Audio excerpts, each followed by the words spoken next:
It's an ordinary day on Mars. From a space base, Ilsa, Reza and their daughter Remy see the stars in the sky. She spots one in particular, bigger and brighter than any other. She knows it's not a moon, so deduces it's the Earth, thousands of miles away from them. The family spends their days doing manual labor in the base, trying to survive the planet's arid environment with few resources, but with the facility of having terraformed at least a portion of the region, which allows them to walk freely in the open. A time cut shows Ilsa calling Remy, who is running away to look for her lost father in the vastness of the horizon.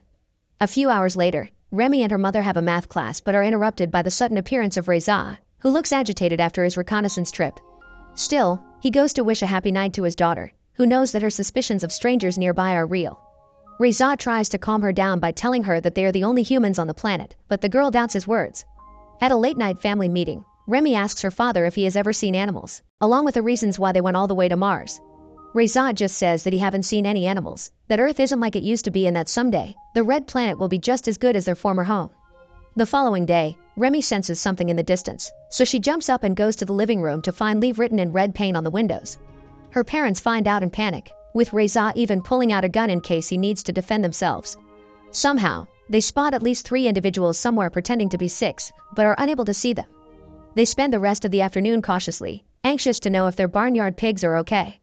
Moved by uncertainty, Remy decides to inspect, finding an unprotected piglet, their only living creature so far. Ilsa notices this, and when she calls her daughter out, a couple of strangers appear at full speed wanting to take the girl, but Reza manages to intercept them, shooting them head-on to save his kid.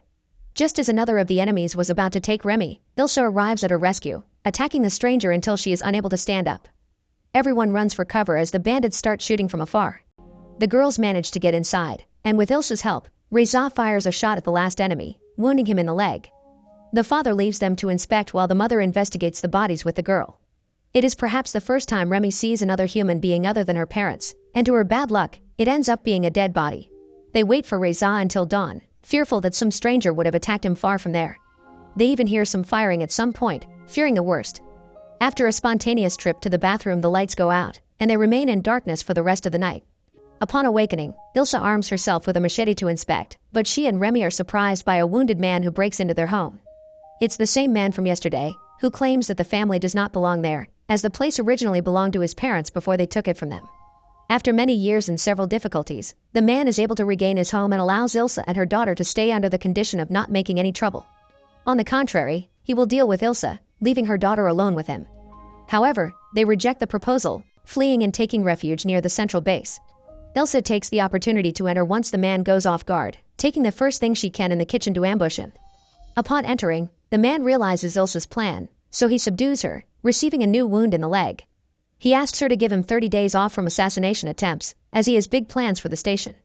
He actually wants to reactivate and bring out the true potential of the place for a better living not only for him, but for the girls. The only condition Ilsa asks of him is a proper burial for Reza, clarifying his death. He gives them so, burying Reza in a nearby mountain next to the man's former comrades. It is then that they begin to live with a mysterious man, who is still suspicious of Ilsa and her daughter. Even so, Remy keeps an eye on the man, who possesses a vast array of weaponry, and when she has the opportunity to go through his things in secret, she finds a drawing of a woman, the same one her mother fought to protect her the day before. She takes the drawing and keeps it for herself. In the evening, the man tells Ilsa that he has made improvements to the station and that now they can even have the faucet system working, something they previously hadn't. Not only that, but the next day, a little box-shaped robot starts working, which Remy takes a liking to and names it Steve, making it her first mascot and friend. After dinner, the man introduces himself to Ilsa as Jerry, starting a conversation to build trust. In turn, she tells him that they were taken into the place by her father initially, rather than having taken it by force. However, Jerry's father rejected them when he learned they were from Earth, so they had to defend themselves. Still, they were responsible for Jerry's mother's exile, so he still has some resentment towards them. There is tension on the base the following days, even if they are no longer trying to attack each other. Jerry asks Remy if she took his drawing, but she denies it. Knowing this is a lie, the man lets her have it, as she treats it as a treasure. Gradually, a physical attraction develops between Ilsa and Jerry, something Remy notices and, moved by discomfort, decides to leave the station on her own, not even letting Steve follow her. Her plans are cut short when she reaches some kind of force field that serves as a barrier that marks the limit of the habitable perimeter, something that makes Remy obfuscate, and she ends up giving up her plans. However, she comes across a giant door that leads to a dark corridor. Not knowing what she might find there, Remy enters, and already a few meters in, the door closes behind her. She moves forward with the help of a flashlight ball, but when a light at the end of the tunnel appears in the distance, Remy faints over the pressure and the lack of oxygen. She is rescued by Jerry and wakes up in her bed next to her mother back at home base. Jerry and Remy converse, and he tells her that there is nothing but rocks and dust beyond the barrier. He says he came from the war and that little by little, the artificial atmosphere they created is leaking out into space and that the sooner she accepts it, the better it will be for her. Remy marks the days with dust in a mirror, passing a month since she lost her father. Her mother tries to comfort her, but it doesn't seem to have much effect. The next day, Jerry finds a guitar and asks Ilsa to play a song. Out of sadness, Remy goes to the greenhouse when she hears her mother sing.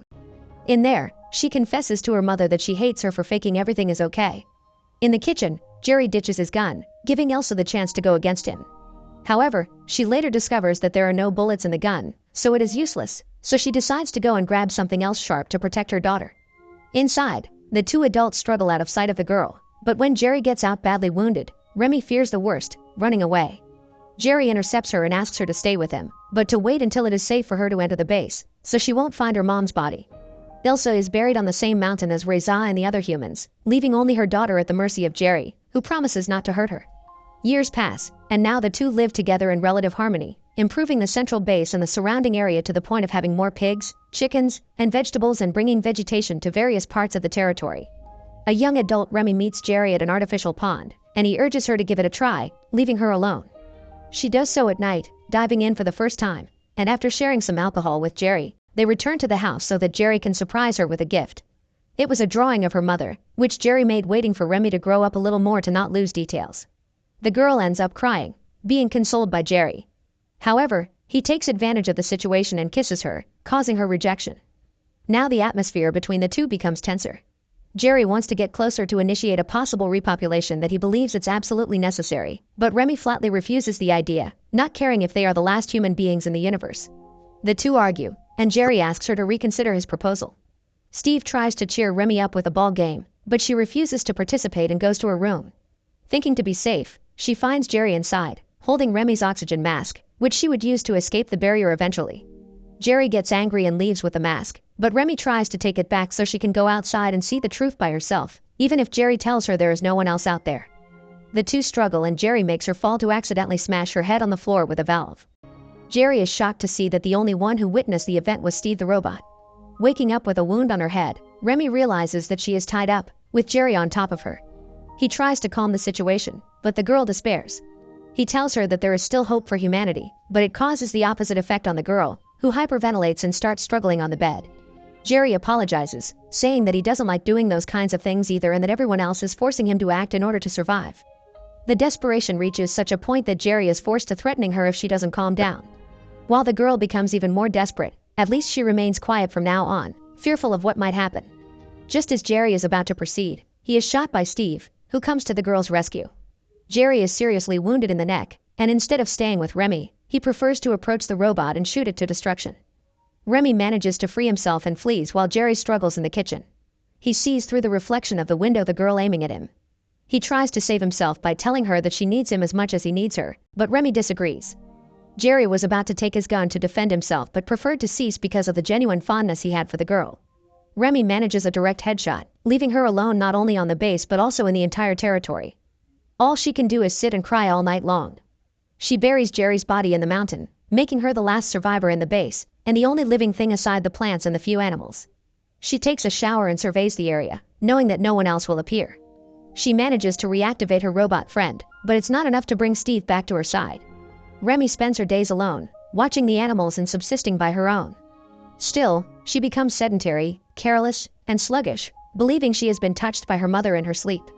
She also begins to have visions of Jerry prowling the base, concluding with screaming at the top of her lungs in case anyone else could hear her. Her only company is the tiny earth in the distance, wondering if there are other people there. Still, she persists in repairing Steve and after many attempts, manages to get him functional again to say goodbye for her next voyage. The machine is saddened to lose its friend, and Remy goes to farewell all the deceased on the mountain one last time. Her last vision of her home is Steve taking care of the pigs, and then she sets out to march to the cave entrance. Remy moves forward, wearing her mask that provides her with oxygen on her walking, and makes it through to the other side as if nothing had happened. She is both excited and nervous of seeing the great beyond, and to her surprise, she sees only miles and miles of wasteland, completely booked for her to explore. There aren't any human civilizations on the horizon, just dirt and sand. She feels something behind her, and the girl sees the tunnel gates close behind her, alone in the massiveness of the red planet. Make sure to subscribe and turn on notifications so you can watch more videos like this. Thanks for watching.